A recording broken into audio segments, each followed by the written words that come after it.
Hello, c'est HR, votre chroniqueur. Je vais vous parler aujourd'hui du film Fahrenheit 451, la version de 2018 de Ramin Bahrani. Il s'agit de la deuxième adaptation cinématographique du roman de Ray Bradbury. Avant d'aller plus loin, n'oublie pas, petit pouce vers le haut et la petite cloche pour les notifications. Let's go! Now, have any of you guys ever seen one of these bad things for real? We burned almost every physical book in the country. So by the time you guys grow up, there won't be one book left. Burn. Words are a terror, son, I know. Knowledge is a dangerous thing.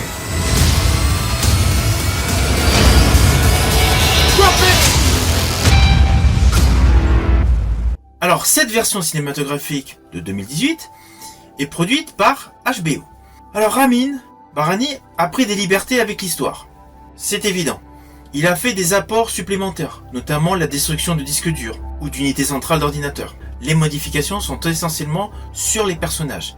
Mais le fond de l'histoire est là et c'est ce qui compte, avec de surcroît des effets spéciaux de très bonne qualité. Le plus de cette version de 2018, c'est le rôle principal donné à Michael B. Jordan. Michael B. Jordan, qui s'était fait connaître du public avec 3 gros succès, Creed, Creed 2, Black Panther. Bien après, évidemment, il a fait Creed 3, La Voie de la Justice, ainsi de suite.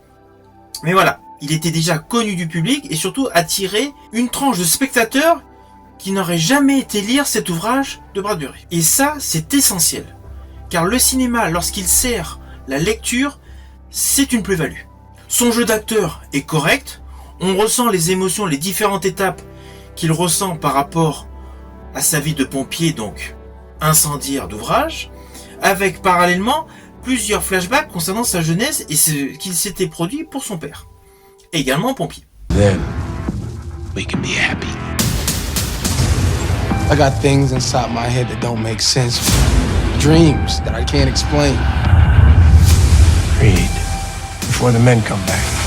Do you want to know what's inside these books? Insanity.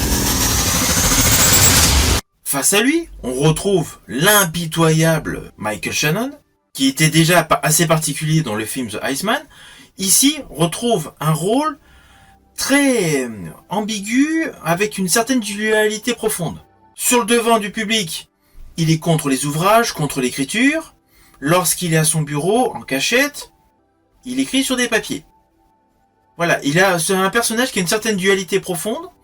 Il est ami avec Michael B. Jordan, son personnage, et devient son ennemi. L'interprétation de Michael Shannon est parfaite, mais elle est vraiment dans la continuité de tous les rôles qu'il a pu faire sur l'ensemble de sa carrière.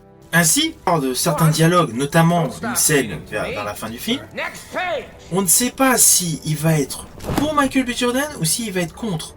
On perçoit dans son regard la dualité profonde. Et c'est ça ce qui est intéressant. C'est que ça rajoute un effet à la réalisation. Alors les effets spéciaux, parfaitement maîtrisés, et le film est de très bonne qualité. Le seul petit bémol, selon moi, c'est le choix de la composition musicale. Alors certes, Anthony Partos et Matteo Zingales ont fait une BO convenable, mais c'est plus du registre du téléfilm. J'estime que pour accroître la profondeur du récit, et surtout pour tout le déroulé de l'histoire, il a été préférable d'utiliser une BO de Ramin Djawadi. Ramin Djawadi avait fait une BO pour un film futuriste avec beaucoup d'émotions, je pense notamment à Réminiscence. Voilà, c'est plus un compositeur de la sorte qui colle.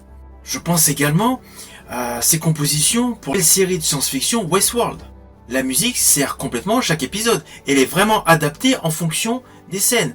On ressent de l'émotion juste en écoutant la musique avec les acteurs. Là, heureusement que Michael Shannon et Michael B. Jordan sont de très bons acteurs. L'émotion, ils la font transparaître à leur manière. Un côté brutal, violent, tout est dans le regard pour certaines scènes.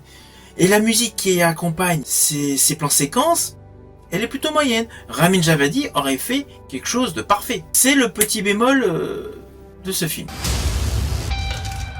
What aren't you telling me? You never do anything. You're just like Beatty. I'm not like Beatty. have an important task for you. If anybody sees me, I'm dead. The danger is real and immediate. What you do. Words are a terror, son, I know. Knowledge is a dangerous thing.